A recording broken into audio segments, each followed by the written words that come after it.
Welcome back. We are joined by Scott Ritter to discuss current events. Scott Ritter is a former UN weapons inspector, a U.S. Marine Corps intelligence officer, and also an author. So thank you very much for coming back on. Well, thank you very much for having me. We see this Munich Security Conference, which used to be a very serious format to discuss international security. It appears to be transformed into a bit of a circus of posturing and warmongering, but there was a lot of curiosity and expectations around Marco Rubio's speech, especially after J.D. Vance's speech last year, which shocked the Europeans. I was wondering, what did you make of Rubio's speech in terms of the direction of the United States and the role of Europe in this new world? Well, my takeaway is that, people were expecting a speech that brought clarity to the national security strategy document and the posturing that had been done by the United States regarding Europe.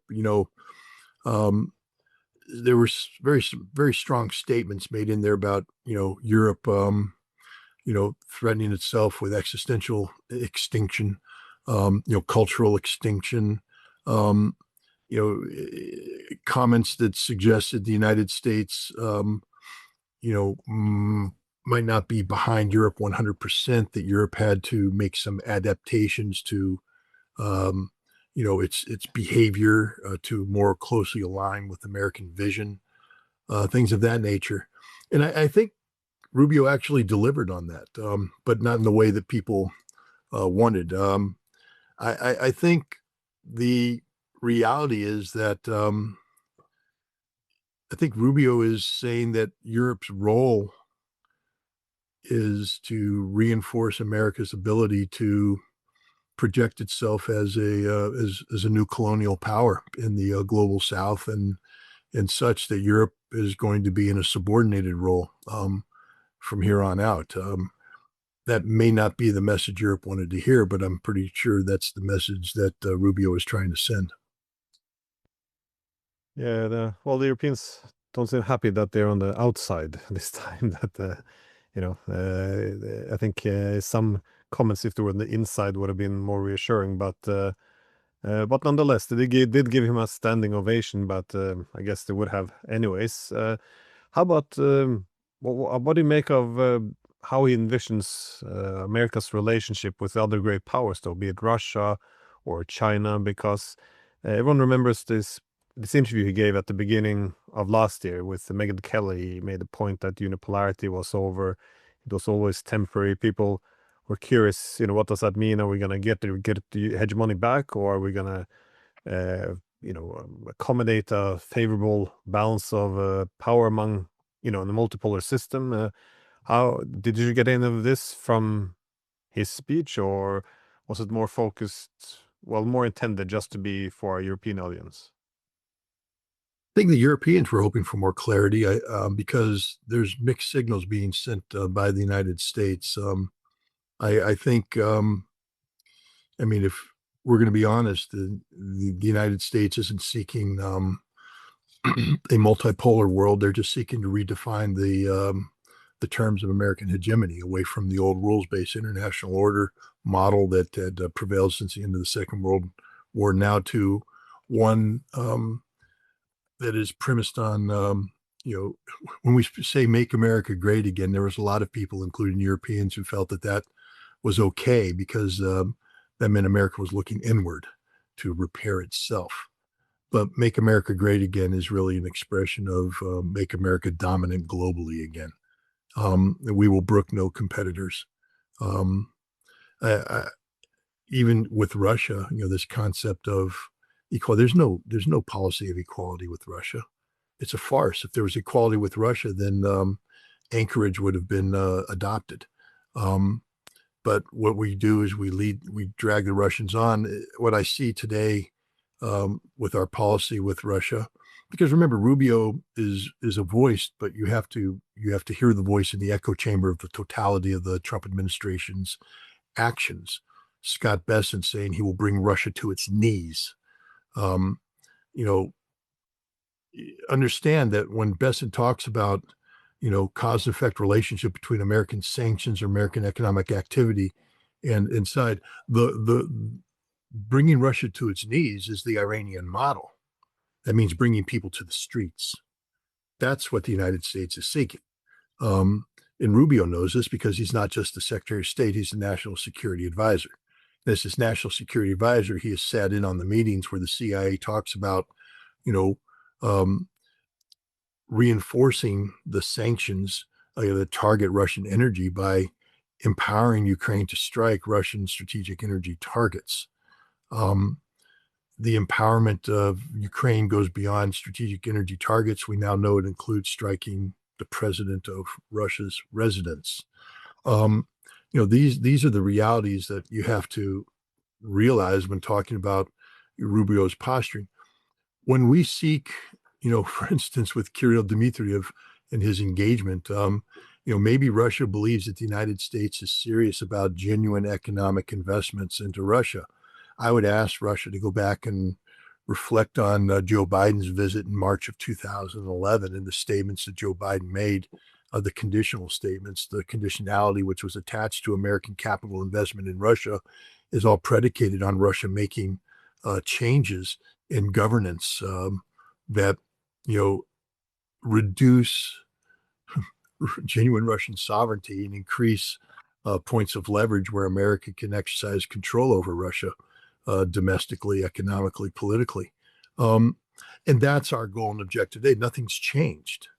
And so, I think, you can't just look at words in a vacuum. You can't just look at a single speech and say, this is what the speech means. You have to look at the words and the totality of what's taking place around it to understand that the United States is just playing a big game where we're being honest with nobody, um, including Europe.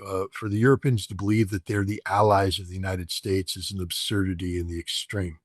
Um, you know, I would be more guided by Lindsey Graham's behavior towards the Danish prime minister than I would be by Marco Rubio's words at the Munich conference. So the era of alliance, then, well, you said absurdity. This is definitely gone, then, you think? Well, I mean, the NATO alliance was, a marriage, supposed to be a marriage, a union. I love you, you love me. We're going to live together in bliss. Turned out that the European, you're just a bunch of cheap whores. We use you and throw you away. How much money you want? Go disappear. That's it. And we're done with you. You're no longer convenient for us. We found somebody else. Disappear. But we'll keep you in our Rolodex so that if we're ever feeling itch, we can call you up and get it scratched. Europe needs to understand that's their role. That's all you've ever been to us. For a while, you're a high price hooker. We put you in a nice hotel, but we never let you really move into the house now, did we? No. And we didn't really have that family we were promising you, did we? Nope.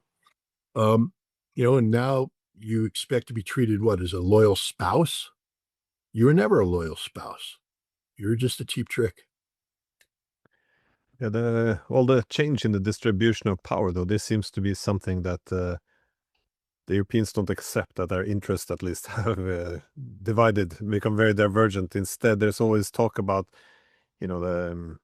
the common values. I'm not sure how that fits into the analogy of the. Well, I mean, again, I mean, this is like what we're seeing right now is, Europe wanted to be viewed as one, a singularity. And what it turns out is that the United States was having multiple affairs with multiple partners, all under the guise of Europe. And so we see all the abused girlfriends get together. And it's like one of those movies where a man has, seven girls and they all get together and they start talking about, what he promised me, what he promised me, what he promised me, what he promised me. This is unjust. This is unfair, unjust, unfair. And that's Europe today. Guys, it isn't the world you think it is. It never was. And you played the game. That's the other thing I don't get about Europe. I don't understand the hypocrisy. At least the Canadian prime minister had the courage to say that the rules-based international order was a farce, and they knew it was a farce, and they just played along as long as they were benefiting from it. And if there's that much clarity in Canada, there has to be that much clarity in the rest of Europe. You had to know all along this was farcical. You had to know. I mean, how could you not? If you're Germany and your partner, America, your loving partner, is spying on your phone. Oh, ask Angela Merkel how it was like to have her phone listened to. What does that tell you? When you're the Dutch and the NSA comes to you to get access to French telecommunications, wait a minute, aren't you part of the European community, the European family? But daddy's coming to ask you to spy on your sister? What kind of family is that? Um, Europe, you've been playing the game all along. You know what the United States is. France knows what the CIA has been doing in Paris. Italy knows what the CIA has been doing in Rome. And yet you remain silent to the abuse. So the analogy doesn't fall apart, it just gets reinforced. And what we have is abuse wife syndrome right now collectively on Europe. And that's what Munich was. It can't be this way. We've got it. We're going to make demands. We're going to do, you got nothing, nothing. And we don't care. We send Marco Rubio, he'll throw a couple words at you that mean nothing. You'll give him a standing ovation. And the next day you'll realize they're just empty words. And what, you're posturing now that you mean something? That you have credibility in anything? It as you said, it was a joke. I mean, it's a farce. It's a theater of the absurd. The Munich Security Conference used to be something, and now it's nothing. Yeah, well, from the spying on the phone of Angela Merkel and all, every time there's a bit of a scandal when they realize that the alliance isn't necessarily this, equal marriage, if you will, then the first impulse is always to, well, just look the other way, pretend it never happened, because otherwise you create too many waves and disruptions. So let's just, look the other way and pretend this is just any regular alliance.